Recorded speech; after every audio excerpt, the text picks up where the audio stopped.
Buffer സോണൊക്കെ ഉണ്ടാവും. ഞാൻ ചോദിക്കട്ടെ, ഈ 3 ദിവസത്തിനുള്ളിൽ ഹോസ്റ്റേഴ്സിനെ കൈമാറി കഴിഞ്ഞാൽ ഇസ്രായേല് എനി അബോർഷൻ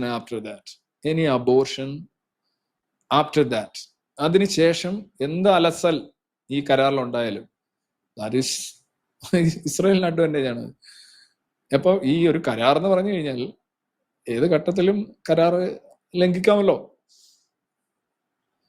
ആവശ്യമുണ്ട്. ഇപ്പൊ ഉദാഹരണമായിട്ട് അത്ര ഒരാൾ കരാർ ലംഘിച്ചു, മറ്റേ ആളും ഇത് അലസിപ്പിരിഞ്ഞ ഏത് നിമിഷവും അലസിപ്പിരിഞ്ഞു കഴിഞ്ഞാൽ ഞാൻ പറഞ്ഞ ആദ്യത്തെ പ്രൈമറി ഹോസ്റ്റേജസ് എക്സ്ചേഞ്ച് പീരീഡ് കഴിഞ്ഞ് നടക്കുന്ന എന്തും ഇസ്രായേലിന് അനുകൂലമാണ്.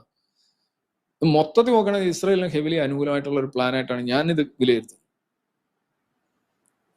അവരത് അറിയിക്കുന്നുണ്ട്, അത്രമാത്രം അവര് ഈ യുദ്ധത്തിൽ മുന്നിലാണ്, അല്ലെങ്കിൽ ഈ പോരാട്ടത്തിൽ അവർ നേടിയിട്ടുണ്ട്.